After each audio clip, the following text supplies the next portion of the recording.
Good morning. I'm Kipp. My pronouns are he, him. I am glad to be here with you on this Easter morning. Our first reading this morning is a poem by Liesl Mueller called Hope. It's a good one for the day. Hope. It hovers in dark corners before the lights are turned on. It shakes sleep from its eyes and drops from mushroom gills. It explodes in the starry heads of dandelions turned sages. It sticks to the wings of green angels that sail from the tops of maples. It sprouts in each occluded eye of the many-eyed potato.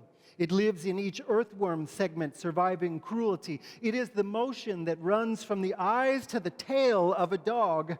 It is the mouth that inflates the lungs of the child that has just been born.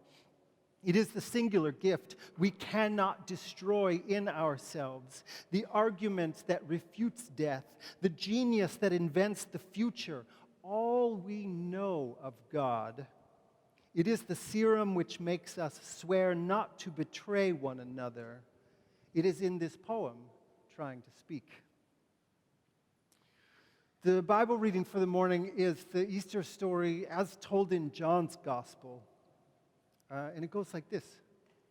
Early in the morning, on the first day of the week, while it was still dark, Mary Magdalene came to the tomb. She saw that the stone had been rolled away from the entrance, so she ran off to Simon Peter and the other disciple Jesus loved and told them, "The rabbi has been taken from the tomb. We don't know where they have put Jesus."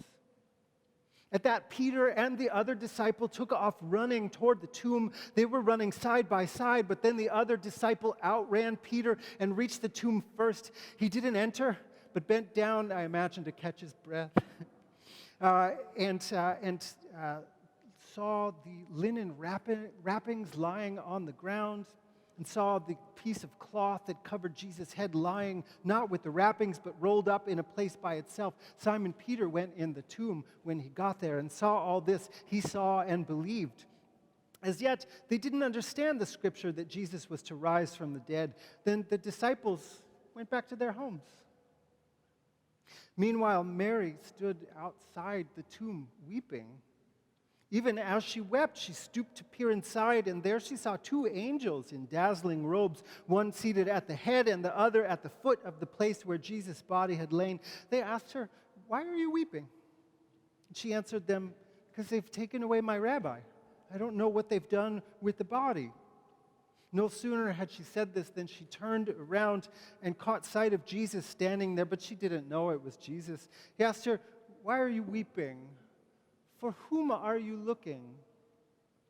She supposed it was the gardener, so she said, "Please, if you're the one who carried him away, tell me where you've put him so that I can take the body."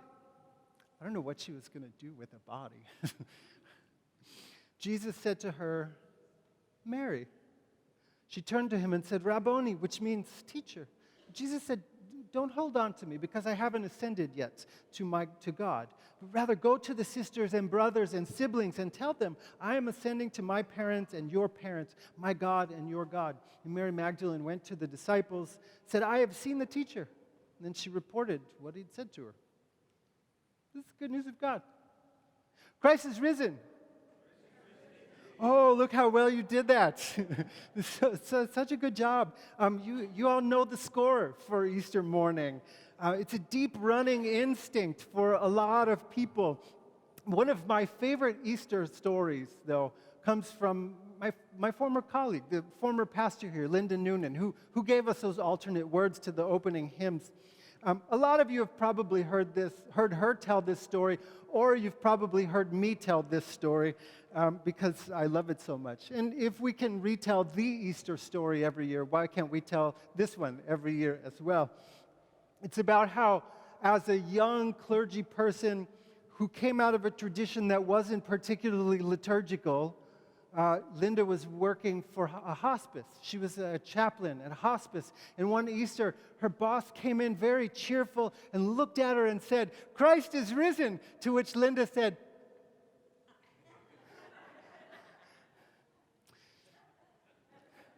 "Yeah."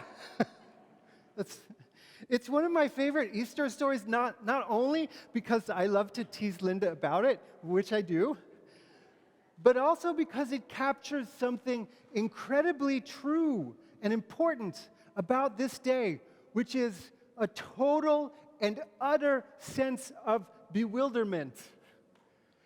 And I don't just mean the people in the story, the bewilderment in the story, though everyone in the story was utterly bewildered. Because how could they not be? Mary and Peter and the other disciple that the gospel writer doesn't name but just kind of passively, aggressively says was the one that Jesus loved. I don't know. Maybe Jesus himself was bewildered by it all. I mean, there's that details about the grave clothes on the ground, but the linen that was wrapped around his head all folded neatly and put off to the side. I mean, maybe it was just a sign of confidence, but I do laundry sometimes when I don't know what else to do, so just saying. So maybe everyone in the story was bewildered, including Jesus. But I mean that Easter can be bewildering for us, too, in the 21st century. People come to church or not on a day when the music is extra joyful and the sanctuary is extra colorful and the preachers are all, "He is risening," and Good Friday is so a few days ago. So catch whatever tears are welling in your eyes and press them back into the tear ducts, right? They don't have to roll down your cheeks. Meanwhile, we've got this lingering pandemic trauma that people are still trying to figure out. We live in a world of melting ice pack and wild weather, and for all the obviousness of the problem, we can't shake our addiction to fossil fuels. We're watching legislatures across the country propose laws, sometimes pass laws, that are actively harming people. We've seen Tennessee respond to their latest school shooting with 3 administrators and 3 children dead by doing the sensible work of expelling Democrats who dared to speak up for gun control. Or check that, expelling the 2 black Democrats who did, and making it all even more twisted by not expelling the white legislator. And sometimes the pain and the fear hit home in a way that is more intensely personal. Last week during the prayers, I shared a concern for a friend who wanted as many prayers as possible but wasn't ready to have her name out in public yet. She's had the conversation she needed to have by now, so I can say that friend is my very good friend Emily, who is this very morning, perhaps this very moment, preaching about resurrection not 10 days after learning that she's got breast cancer. And the day after Emily got her diagnosis and called us, my wife got a call from her gynecologist who was using words like precancerous and hysterectomy. And some of you know that too because I named it during church. Last Tuesday, we met with the surgeon who will be doing her operation at the end of this month. And you're here this morning with your own intimate and personal mix of joy and pain and hope and anguish and boredom and anxiety. And the preacher insists on telling you, Christ is risen. Look how we're a little bit less certain now, right? The realities of the world kind of sit in this space. This past Friday, the spiritual director and poet Molly Bolton published a poem that names some of those deeply personal losses and traumas that add up and tether us to this earth, sometimes so tightly that we can hardly pick up our feet. She called it Lenten benediction, a benediction being a blessing, the ending, the part of the sermon of the worship service where the minister speaks at the end and encourages you all to go with God and hold on to whatever real it is that you've encountered as you face the rest of your life. And this is her poem, Lenten benediction. I drop the green glass bowl on the stone kitchen floor, drop my mother's call when I dip into the valley, drop yoga to hide under Gigi's quilt. Lisa finds the pipe her brother dropped by the toilet. He loses his personality, his brain matter, his kindness. Shauna loses her left breast. Elise, her uterus. Anthony's spouse slips out the back door. Easter morning, one more chair pushed under the table. Tombs alive in the corners of our homes. Slice of green glass on the windowsill. Ultrasounds tucked in a wooden box. A tiny ceramic urn. Only ever dust to dust. Days before Jesus died, Mary rubbed his feet with oil, smelling like honeysuckle and musk. Wine passed over his hungry lips. Go forth grasping however you can. It's no accident, I think, that she published that on Good Friday, as if to punctuate the pain that the day represents, which is about God entering into the suffering of the world. If we're honest, we've got to lean into this crucifixion business while we insist on resurrection. Resurrection doesn't make any sense without it. Earlier this week, I was in touch with Kyoko Makino, who's with us on Zoom this morning, worshiping in the middle of the night in Japan. It's night Easter in Japan. A lot of you remember, as you can tell by all the waves. Kyoko was the pianist here for, I think, 26 years or longer. She is, as I said, back home in Japan, now living with her mom. She'd gone back home in 2019 to be with her father while her father was dying, which meant that she was out of the country at a point when a piece of routine visa paperwork was supposed to be done, but under the last president who wanted to keep every non-white person out of the country, that meant that it pretty much killed her hopes of returning. It was a painful goodbye to Kyoko, though it meant that she is now in Japan with her mom and was with her mom when she underwent cancer treatment. Kyoko and I were emailing this week, and she sent me a copy of her mom's most recent artwork, which is the bulletin cover. Maybe we can get it up on the screen as well, so everyone is seeing it again.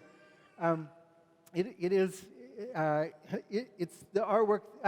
There's her mom also standing by the artwork. That's Miyako, standing with her artwork as it is exhibited in the Kansai watercolor exhibition. Kyoko told me that the name of the work, because translation from Japanese into English is an inexact science, she wrote to me that the title is Saisei, meaning something like rebirth, I guess. I like to imagine that she was telling me the name of the work is Rebirth, I guess, with some ambivalence. Kyoko's mom, Miyako, leaves it up to viewers to interpret meaning in her artwork. But Kyoko says about it, I think this work and title were influenced by all that happened to her life in the recent years, including the death of her husband, going through ovarian cancer and painful chemotherapy, and of course, COVID. Maybe this is about rising above all kinds of suffering. Rebirth, I guess. Thank you. We can take it down. Here we are on Easter Sunday, carrying Good Friday in our bodies. We live in hope while we walk with limps. Claim all the hope that you are able to, and know that your doubt is okay too. What is it that we celebrate? Resurrection, I guess. In his latest book, Inciting Joy, the essayist and poet Ross Gay reflects on the nature of that emotion, joy, and he's always worth quoting at length. Joy, he says, is often imagined as the result of some accomplishment or acquisition. Joy, the thinking goes, is that room at the top of a flight of stairs that, upon entering, washes you with clean air and glad music and comfy furniture and gentle warmth emanating from the white pine floors, suffused with light pouring in from the enormous windows, with a sweet window spot where you can read a happy book. The joy room, the thinking goes, is snug with every good and nice and cozy thing. Then he imagines that the joy room has a big set of locks on it, strong locks with deadbolts and chains, so that it is well protected from heartbreak, which, he says, it should be noted, usually lives in the filthy back corner of the back room of the basement, where the stone walls are always wet and flickering with roaches. Ugh. And the lock and chains and deadbolts on the joy room door are meant to keep it safe when heartbreak gets loose and comes sniffing around the keyhole, rattling the door, trying to get in. Which is a fantasy, he says. Heartbreak will always get in, even on Easter, we'll say. No matter how well protected we think we are, if we live, if we love, if we pay even the slightest bit of attention to the world around us, heartbreak will get in. So he asks the critical question: what happens if joy is not separate from pain? What if joy and pain are fundamentally tangled up with one another? Or even more to the point, what if joy is not only entangled with pain or suffering or sorrow, but is also what emerges from how we care for each other through those things? What if joy, instead of refuge or relief from heartbreak, is what effloresces or grows or blooms or blossoms from us as we help each other carry our heartbreaks?